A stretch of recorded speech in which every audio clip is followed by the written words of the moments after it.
Hi అండి అందరికీ. So ఈరోజు మష్రూమ్ గార్లిక్ రైస్ చూపిస్తున్నాను.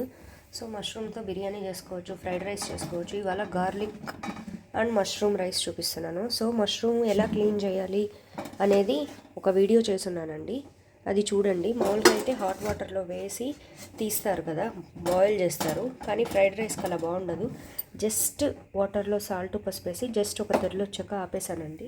సో మష్రూమ్ వేసి జస్ట్ వాష్ చేసేద్దాం అంతే, సోక్ చేసేదేం అవసరం ఉండదు.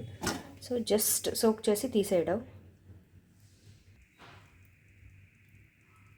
సో జస్ట్ ఒక 1 minute ఆర్ 2 minutes అండి, ఎందుకంటే దీనిలో ఏమన్నా డస్ట్ ఉన్నా బ్లాక్ పార్టికల్స్ అన్నీ పోతాయి. సో జస్ట్ వేడి నీళ్ళల్లో అలా డిప్ చేసేసి ఫిల్టర్ చేసేస్తున్నాను. సో ఫిల్టర్ చేసేసానండి మష్రూమ్ ఇలాగా. సో బాండలు పెట్టాను, బాండలు పెట్టి ఆయిల్ వేసాను. దీంట్లోకి కొంచెం గీ వేస్తున్నాను. సో మష్రూమ్ వల్ల బెనిఫిట్స్ ఏంటి అనేది మష్రూమ్ క్లీన్ చేసే వీడియోలోనే పెట్టాను, కావాలంటే అదొకసారి చూడండి. మీకు ఎలా క్లీన్ చేయాలి, అది తినడం వల్ల బెనిఫిట్స్ ఏంటి అనేది. పిల్లల ఎదుగుదలకి, ఇమ్యూనిటీకి చాలా బాగా పనిచేస్తుందండి. సో ఇదంతా హై ఫ్లేమ్లోనే జరగాలండి. గార్లిక్ అనేది కంప్లీట్గా మీ ఆప్షన్.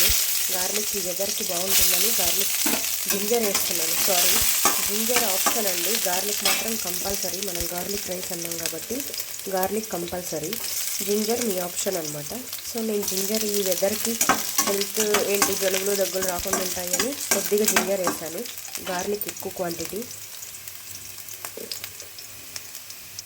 క్యాషూస్,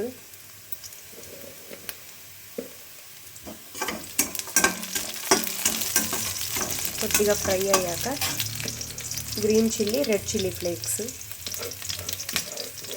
మనం పెప్పర్ వేస్తాము, గార్లిక్ వేస్తాం కాబట్టి జస్ట్ 1 or 2 చిల్లీస్ సరిపోతుంది. స్పైసీ ఎక్కువైతే పిల్లలు తినరు కదండి. సో ఇవన్నీ బాగా వేసాక ఆనియన్స్ క్రంచీగా ఉండడానికి నేను చిన్నగా చేయలేదు. జనరల్గా ఫ్రైడ్ రైస్ ఇట్లాంటి రైస్లుగా చిన్నగా చేస్తారు. సో క్రంచీగా ఉంటే పిల్లలు నవ్వుతూ తింటారు కాబట్టి నేను ఇలా పొడవుగా కట్ చేస్తాను.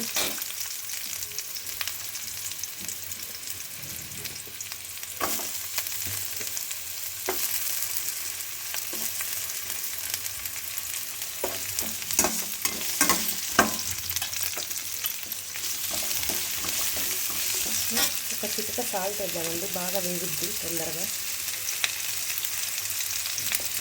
సో హై ఫ్లేమ్ మీద కొంచెం గోల్డెన్ బ్రౌన్ వచ్చే వరకు ఆనియన్స్ వేయించుకోవాలి. మీకు మార్నింగ్ ఏంటి హడావిడిగా ఉంటుంది, అలాంటి టైంలో ఈజీగా అయిపోయే రెసిపీస్ చేసుకున్నారంటే 8 లోపు అన్నీ కంప్లీట్ అయిపోతాయి. టిఫిన్, స్నాక్స్, లంచ్ అన్నీ. సో మా ఫ్రెండ్స్ అందరూ రైసులు బాగా చేస్తావు, రైస్ ఐటమ్స్ పెట్టి యూట్యూబ్లో అంటుంటే ఇంకా స్టార్ట్ చేశాను. ఫస్ట్ ఇదే అండి, రైస్ ఐటమ్ చేస్తూ ఉండేది. సో చూసారా, కలర్ చేంజ్ అయింది, లిటిల్ బిట్ ఏంటి బ్రౌన్ కలర్, గోల్డెన్ బ్రౌన్ వస్తూ ఉంది. సో ఇంకొక 1 minute తర్వాత క్యాప్సికమ్ కూడా సన్నగా పొడవుగా కట్ చేశాను.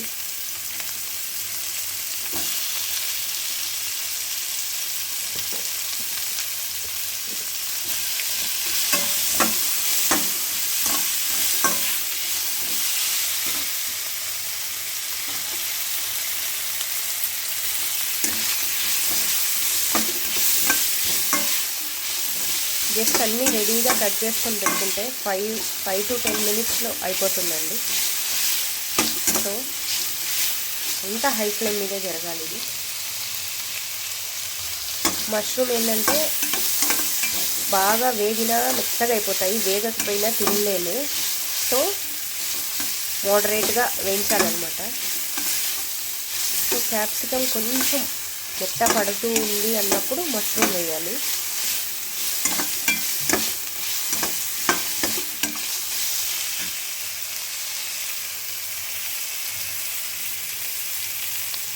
ఇప్పుడు మష్రూమ్ వేసుకున్నానండి. నేను హాఫ్ కట్ చేసుకున్నాను, మీరు కావాలంటే స్లైసెస్ లాగా కూడా చేసుకోవచ్చు.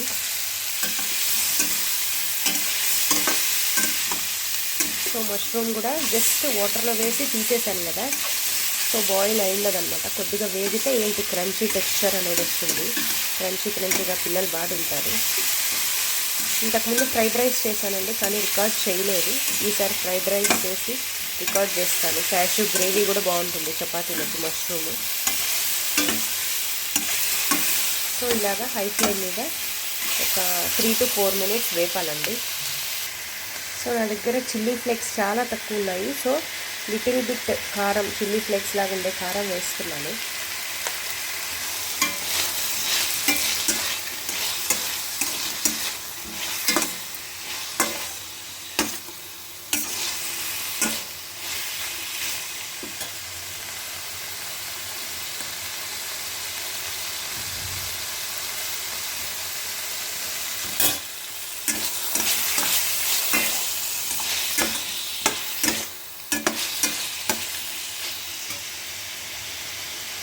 సో వాటర్ అంతా కొద్దిగా ఇమరాలన్నమాట.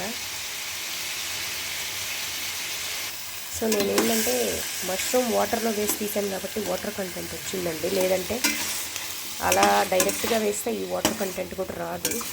సో డైరెక్ట్గా వేస్తే ఒక టేస్ట్ వస్తుంది, ఇట్లా వాష్ చేసేస్తే ఒక టేస్ట్ వస్తుంది, బాయిల్డ్ వాటర్లో సోప్ చేసి 5 minutes బాయిల్ చేసి చేస్తే ఒక టేస్ట్ వస్తుంది మష్రూమ్. సో ఏంటంటే అలాగే వేయాలి అంటే మట్టి గిట్టి ఉంటుంది, అవి పోతాయి అని నాకు అనుమానం అనమాట. సో కొద్దిగా హాట్ వాటర్లో వేసి ఒక 1 or 2 minutes ఉంచి తీసేసి వేసాను కాబట్టి ఆ వాటర్ కంటెంట్ ఉంటుంది కదా, కొద్దిగా వచ్చిందనమాట. సో ఇలా బాగా హై ఫ్లేమ్ మీద ఫ్రై అయ్యాక రైస్ యాడ్ చేసుకుందాం. చూసారండి, రైస్ కలిపాక ఎంత కలర్ఫుల్గా ఉందో. మష్రూమ్ గార్లిక్ రైస్ బాక్సెస్లో పెట్టేశాను పల్లీ చెక్కితో పాటు. Thank you, bye bye.